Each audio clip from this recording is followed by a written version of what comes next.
here with Goofy and me. Come on along. We'll have fun.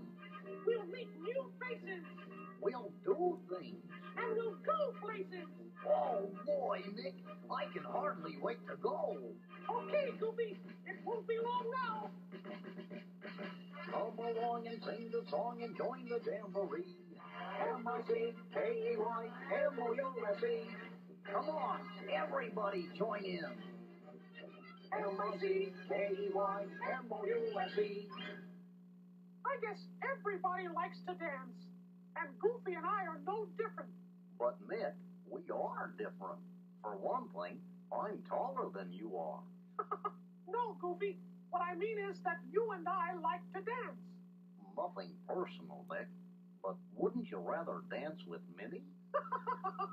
Oh, well, what I'm really trying to say is that today's story's an adventure that all started with a waltz. While Mickey and I tell you about it, you can read along with us in your book.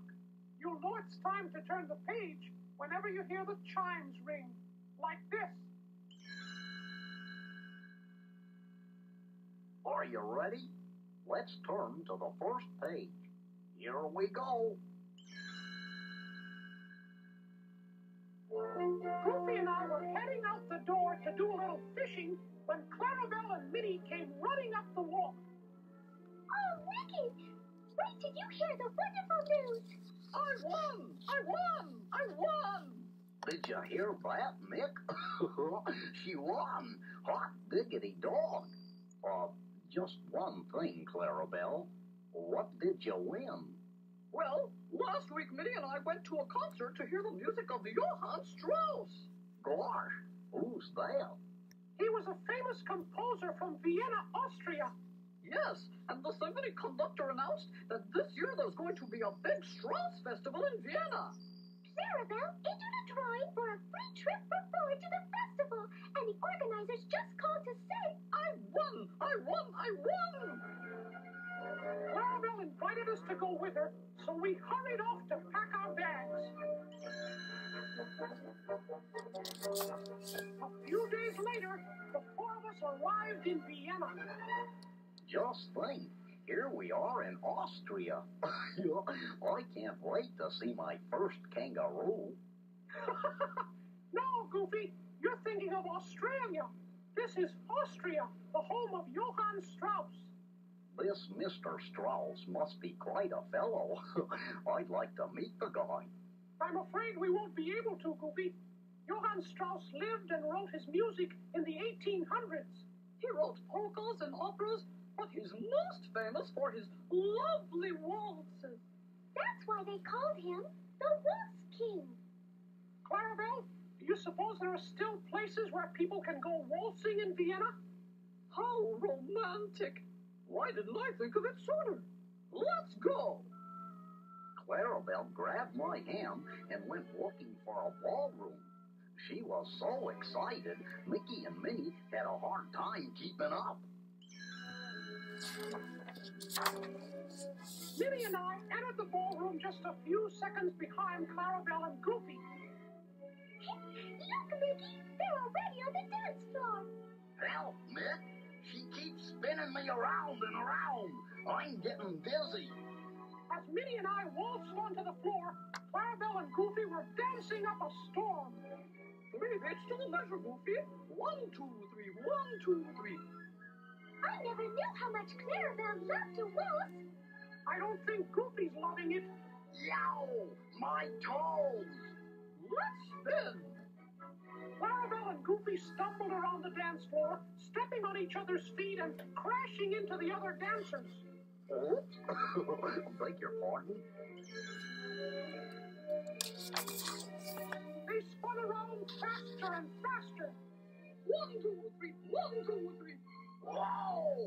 Can't we go a little slower?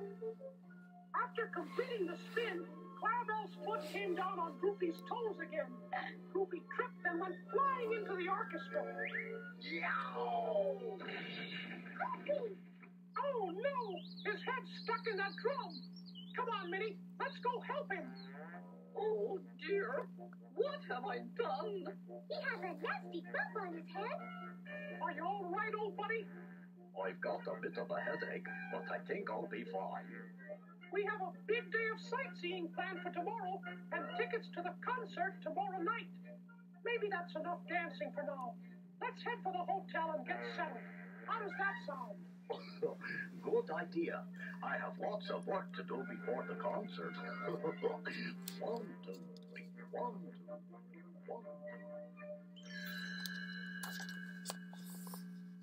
I guess I was acting a little funny that night at the ballroom, wasn't I, Mick? You sure were, Goofy. At the time, I thought all you needed was a good night's rest. But when I woke up the next morning, your bed was empty. I went down the hall and knocked on Clarabelle and Minnie's door. Good morning, Mickey. We're ready to see the sights. Hello, Mickey. Isn't Goofy with you? I was hoping you might have seen him. He's disappeared from our room. Let's ask the manager, Mr. Fritz, if he saw Goofy leave. Mr. Fritz was downstairs at his desk. Ja, Herr Mickey. Late last night, Herr Goofy asked for an all-night tailor. I sent him to my cousin Ludwig. Mr. Fritz gave us the address, and we hurried off. I'm worried, Mickey. Goofy has a way of getting into fixes even when he's thinking clearly. You're right. There's no telling what he might do after that knock on the head. Oh, dear. It's all my fault. We'll find him. There's Ludwig's place just ahead. We all went inside and found Mr. Ludwig. Yeah, a fellow who matches your friend's description had me work all night to make him a new suit. He seemed a little confused and did not tell me his name. Then he left in such a rush that he forgot his old clothes. Yep, these are Goofy's things, all right. Where is he now, Mr. Ludwig? Oh, you just missed him. He asked for directions to a music shop, so I sent him to my cousin Heidi's. As we started off for Heidi's, Goofy was just arriving at her music shop on the other side of town. Excuse me, madam. I need some music paper for a new composition of mine that everyone is going to love. Yes, sir. We have just what you need. Thank you. Now I must hurry. There's no time to waste. I must be ready. Goofy began to write feverishly as he left the shop. No, that's not quite right. It's not good enough. He tore up the paper and tossed it over his shoulder as he continued down the street, writing furiously. While I was busy writing, Mickey, Minnie, and Clarabelle got to the music shop. Madam Heidi, we're looking for a friend A tall fellow. who's been acting a little strangely. And he's wearing a new suit of clothes. Ah, yes, he just left. He brought some music paper. Just then, Mickey noticed the paper trailing off down the street. Look, if we follow this, it may lead us right to Goofy. I hope we find him soon. Meanwhile, Goofy kept walking and composing at a frantic pace, leaving a trail of paper behind him. Pretty soon, a policeman spotted him. Hey, you with the funny clothes. What do you think you're doing? Don't you know that littering is against the law? Littering?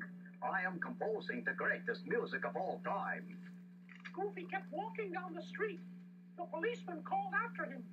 Keep it up, Mr. Composer, and you'll be writing music from behind bars. Bars? Just a few more bars and I'll be finished. You can say that again, mister. We followed Goofy's trail all afternoon and into the evening. Every time the trail disappeared, we'd see more music paper and take up the chase again. The papers led them to a big auditorium. There was a crowd of people outside. Mickey, this is where our concert is tonight. Why would Goofy come here? I'm not sure, Minnie, but keep a sharp eye out. We might spot Goofy waiting to go inside.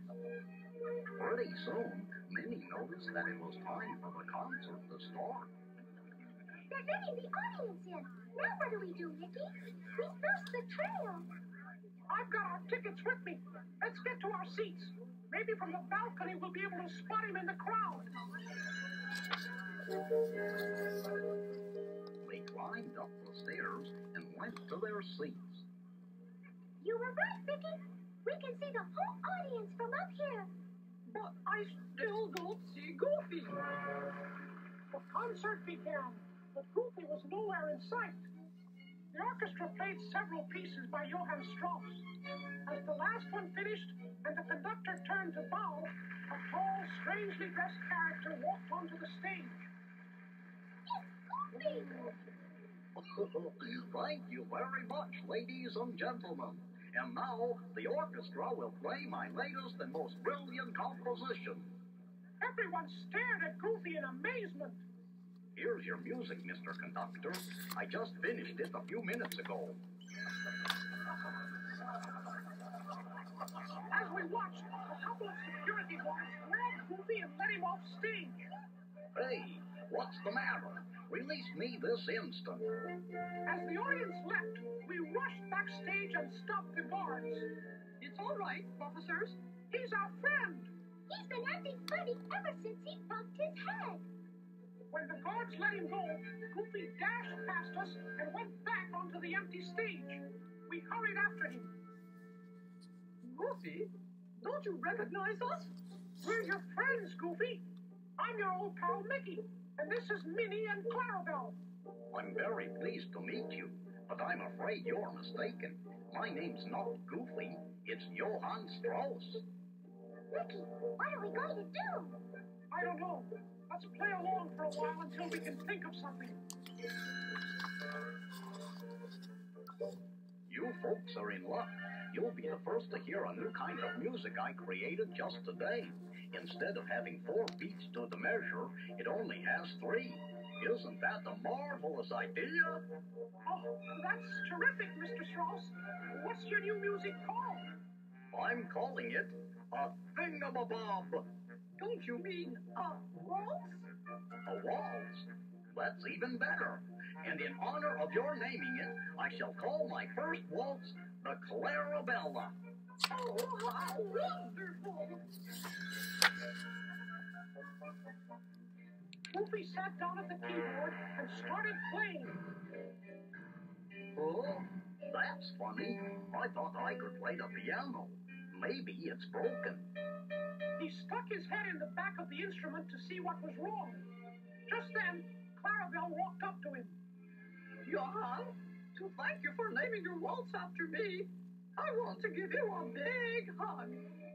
She threw her arms around Goofy, accidentally hitting the piano top. With a big crash, it fell down on his head. Minnie and I helped Clarabelle pull Goofy out of the piano. Whoa.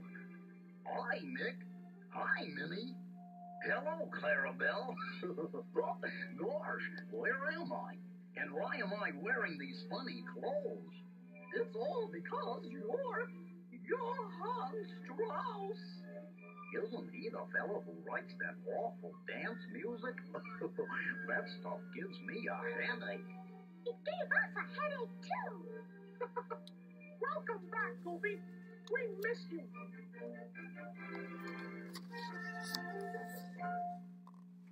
You know, Goofy, I think that was one of my favorite trips. Which one, Mick? The one to Vienna, of course. Oh, yeah. That trip was pretty good. It was the other one I didn't like. Which trip was that, Goofy? The one over Clarabelle's foot. Well, until next time.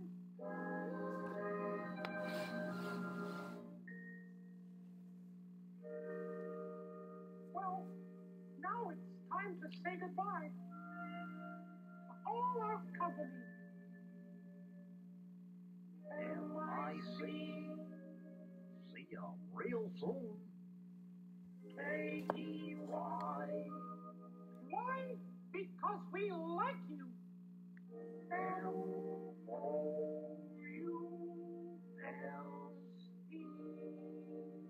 So long. Bye-bye. See ya next time.